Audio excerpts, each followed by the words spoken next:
This is just amazing. I've wanted to come here since the first publications came out.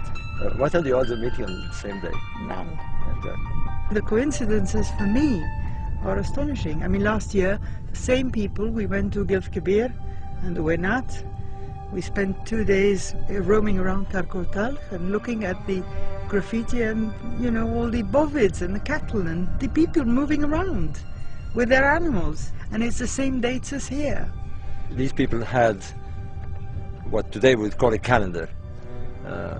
They used the position of the sun to mark the specific days of the year, and the main stations of the year, of course, are the summer solstice, the winter solstice, and the two equinoxes.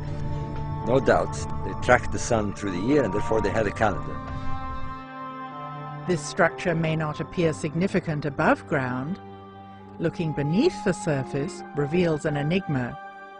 These complex structures are the most enigmatic remaining aspects of Nabta.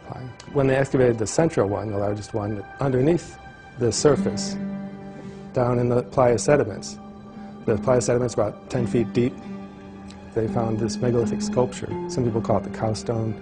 It has perhaps a vague resemblance to a cow, but it also seems maybe to have an astronomical meaning because it's in this astronomical complex. And then underneath the sculpted stone, on the bedrock, underneath all the sediments that were laid down earlier, they found another sculpture, sculpted out of the living bedrock, and sort of like the Sphinx is sculpted out of the bedrock. The bedrock sculpture was carved and sediment filled it in over thousands of years. Then the cow stone was carved and placed there, and then sediment filled it in again. We are looking at 3 subsurface layers of sediment.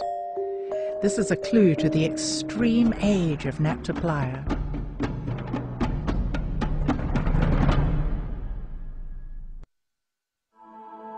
What makes all this far more exciting is that they also align to stars. And that's a totally different ballgame here, because aligning to stars means that they track the seasons. The climatic conditions were very important to them. There was the beginning of the monsoons, and therefore the stars would be the signal to them that the monsoons had started. They would start migrating here, and they would arrive here when the water, the monsoons, the rainfalls had filled the lakes. It was essential that they get here when the lakes have water. It would have been a fatal mistake had they come here 20 or 30 days before the event. The complex radiates 3 series of lines, east,